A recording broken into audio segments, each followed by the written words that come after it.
ini dia hal-hal yang lu harus ketahui sebelum kalian jadi afiliator. Jadi gini, kan banyak orang bilang kayak afiliator tuh enak, lu lihat deh, lu manggil lu Scarlett, wah gue lihat si ini, lu lihat situ, wah gila, kayak semua itu jadi artis, semua kaya banget, bener gak? Tapi jarang banget tuh yang bahas kayak, emang kalau misalnya lu jadi affiliate, lu bakal ngalamin apa sih? Susahnya apa sih? Bahkan gue sering banyak nemu orang-orang yang gue mau keluar kerja, gue mau full time jadi affiliate. Bentar, gila, keren banget semangat lu lagi mau bakar kapal, tapi bentar dulu. Di video kali ini gue mau bakal bahas apa aja kendala yang bakal dialami afiliator, dan mungkin pembahasan ini jarang yang bahas, karena biasa orang bahas enak-enaknya, gue mau bahas nggak enaknya. Udah siap? Gue yakin ini yang bakal kalian alamin sebagai pemula. Di awal, biasanya nih, ketika lo memulai, masalah pertama adalah satu, lo nggak tahu mau bikin akun kayak gimana, bener nggak? Jadi kayak bentar, gue lihat si ini keren, gue lihat si itu keren, gue lihat si ini keren, terus kalian tuh jadi kayak bingung gitu, gue mau jadi yang mana ya? Stylenya semua keren gitu loh, semua ABCD punya style sendiri, dan lo akhirnya bingung, nggak tahu jadi mau bikin seperti apa.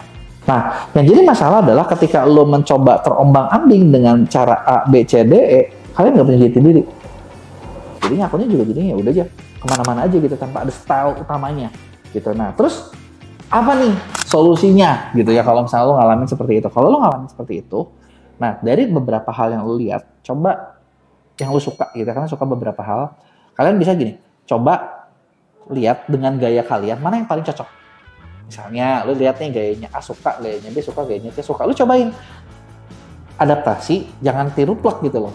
Gaya kalian tuh yang miripnya kemana, enaknya kemana. Nah, kalau udah nemu yang lu nyaman, coba dulu dari yang nyaman dulu. Gak perlu musingin yang tidak nyaman. Karena yang tidak nyaman ya lebih susah. Nah, masalah kedua yang biasanya kejadian adalah nggak punya sampel. Bener nggak? Nah, ini nih masalah utama nih, nggak punya sampel produk, nggak tahu apa yang mau di-affiliate. Gitu ya. Nah, kalau kayak gitu gimana? Nah, sebenarnya cukup banyak aliran yang ngajarin kayak lu bisa bikin tanpa sampel, lu bisa ngedit, lu bisa ini, lu bisa itu. Nah, yang gue mau bilang sama kalian adalah ketika kalian cobain itu, bukan nggak boleh gitu loh, boleh-boleh aja dicobain, tapi itu rawan dan beresiko. Karena kenapa? Rawan banget pelanggaran. Gitu. Kecuali kalau misalnya kalian udah masuk di MCN, itu lebih terproteksi dari pelanggaran. Kalau misalnya kalian masih sendiri, hati-hati. Gitu ya. Nah, solusinya gimana? Sesimpel kayak barang yang kalian punya di rumah, kalian lihat, ada nggak barang yang kalian punya, bisa nggak dibikin jadi sampel dari situ? Gitu ya. Nah, yang ketiga adalah nggak punya peralatan. Nah, ini juga sering banyak nih yang lihat. Jadi kayak, oh gue nggak punya mic, gue nggak punya lightning, gue nggak punya tripod, gue nggak punya ini, gue nggak punya itu. Gitu kan. Terus kalau gitu gimana? Ya lu sebenarnya bisa mulai aja dari handphone gitu. Misalnya lu cuma lihat satu handphone, ya udah, lu ngetek ini. Nah, jangan kayak gini.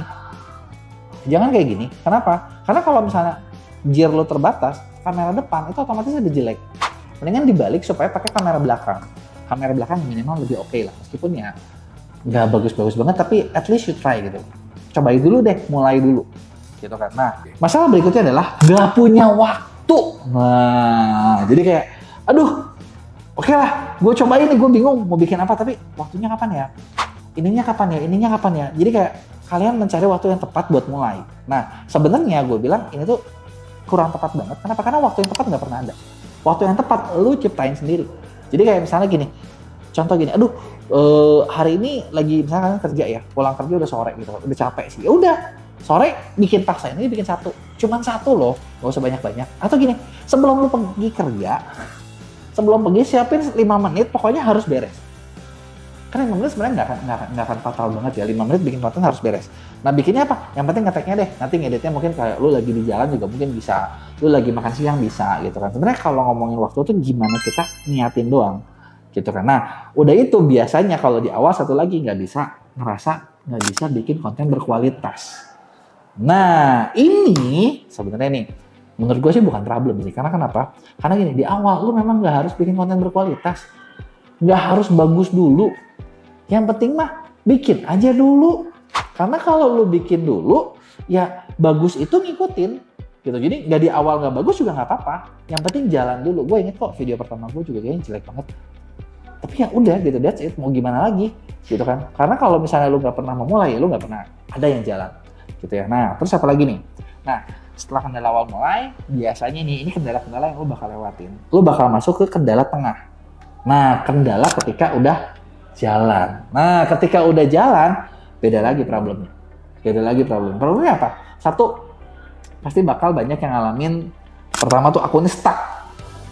Jadi kayak, oh kenapa ya segitu-segitu terus, konten segitu, live segitu gitu kan. Nah sebenarnya gini, kalau stucknya di angka udah ratusan ribu gitu ya, udah di angka juta, it's okay lah gitu ya. Tapi kalau misalnya stucknya itu misalnya kayak di angka 5.000, 7.000 gitu loh. Nah itu kenapa gitu ya, sebenarnya ada beberapa hal yang bisa lo lakuin. Kalau akun lo stuck, lo bisa cek, satu, lo konsisten posting apa enggak. Terus kedua, apakah niche lo itu masih luas, pasar lo masih ada atau enggak. Contoh gini, gue ngalamin kayak di akun yang gue bikin sendiri gitu ya. Ada akun yang stucknya itu di angka sekitar 400.000 gitu ya. Itu susah buat grow. Kenapa? Di situ gue sadar, oh ternyata karena market awal gue adalah seller yang memang jumlahnya yang memang nggak terlalu banyak juga gitu. Jadi ketika gue dapet segitu, gue rasa gue udah cukup puas karena kenapa? Oh ya udah, yang jualannya aja paling cuma berapa, gue udah menjangkau sebagian pasar, market share gue udah dapet, it's okay.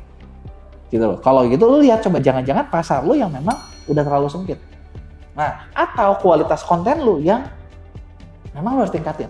Atau live lu yang mungkin udah nggak menarik. Nah, kayak gini gimana? Nah, ini sebenarnya bisa dicek gitu ya, bisa dibantu dicek secara diaudit secara personal. Gitu ya. Misalnya gini, kita di Affiliate Academy bakal sering bikin ada nih kayak event-event beda akun dan sebagainya, lu bisa ikutan di situ. Gitu ya. Terus udah gitu kalau lu masuk di MCN gitu ya, di MEA juga kita bakal bantu cekin gitu kayak akun lu tuh kayak gimana gitu ya. Nah terus masalah berikutnya adalah pelanggaran. Nah ini juga sering banyak nih, dan banyak banget, sayang banget banyak orang yang udah bikin akun sampai gede-gede akunnya ban gara-gara pelanggaran gitu. Nah terus solusinya apa? Pertama, ingat, setelah lu bertumbuh lu harus lihat update terus sama community guideline TikToknya sendiri atau misalnya di Shopee-nya sendiri. Jangan sampai karena kayak kalian nggak sengaja sih, tapi akun kalian yang terbangun sayang gitu loh, gara-gara pelanggaran memang kalian nggak sadar gitu kan. Nah ada nggak solusinya? Solusinya ada. Sebenarnya dengan lo masuk di MCN ya itu bisa dibantu dicek gitu, karena MCN bisa ngebantu nge-peel kalian lebih kuat gitu. Jadi itu bisa kebantu banget. Nah kemudian masalah berikutnya lagi yang biasanya bakal muncul adalah ini, SOS, Shiny Object Syndrome. Shiny Object Syndrome itu apa sih? Yang namanya sosial media itu tuh kalian bakal sering lihat kayak orang tuh silau tuh gini. Ya sebenarnya cuma konten juga sih, kita ngeliat orang kayak ada konten, orang, wah gila ya si ini baru bikin berapa sampai nangis-nangis, wah banyak banget ininya, gede banget, misalnya dapat duitnya banyak banget, dia ngapain ya? Terus kayak kita tuh kayak, oke, gue mau kayak dia, nyontek, lihat caranya gitu kan. Padahal belum tentu juga, bisa jadi itu cuma konten gitu, kebayang nggak? Nah maksudnya apa buat menghadapi Shiny Object Syndrome? Gini, di internet itu banyak ajaran buat ngasilin duit. Affiliate salah satunya. Misalnya lu mau jadi mana juga itu banyak banget cara-caranya. Nah ketika gini, kalau misalnya kalian selalu pindah nyobain dari A, nyobain ke B, nyobain ke C, nyobain ke D, nyobain ke E, artinya nggak ada yang difokusin, itu pun bakal bikin nggak ada yang jadi juga, nggak ada yang dapat juga. Gitu. Nah jadi hati-hati nih sama Shiny Object Syndrome ini sendiri. Kalau misalnya kalian lihat, ya jangan langsung ditelan bulat-bulat, coba dulu fokusin apa yang lo lakuin. Misalnya kayak minimal 1 tahun deh. Jadi 1 tahun lo cobain, baru nanti lihat lagi yang lain gitu. Kebayang nggak? Kalau udah jalan baru lihat lagi gitu. Tutup mata dulu deh, karena kalau nggak akan ada yang jalan. Nah kemudian masalah berikutnya lagi yang bakal muncul adalah komisinya nggak stabil. Nah sering juga nih, karena gini, yang lo perlu sadar adalah bisnis affiliate itu tuh bukan kayak gajian, bukan kayak apa ya maksudnya, bukan kayak lu tuh pasti tiap bulan dapat 10 juta, pasti tiap bulan dapat 20 juta, enggak juga gitu. Jadi kayak misalnya mungkin bulannya bisa dapat 5 juta, bulan depan bisa dapat 10 juta, bulan depan bisa dapat 1 juta. Memang itulah yang harus memang itu berapa jadian. Gimana? Lu evaluasi harian, lihat kalau harian lagi turun, kira-kira kenapa nih turunnya? Gitu kan. Ada nggak yang bisa tempat lu konsultasi? Ada nggak tempat gua nanya? Kira-kira harus ngelakuin apa biar bisa balik lagi? Gitu.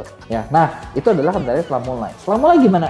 Kalau udah di atas gimana? Masih banyak kendala-kendalanya, mulai kayak lu harus bikin tetap eksis, lu harus punya tim, terlalu banyak sampel, itu juga masalah loh.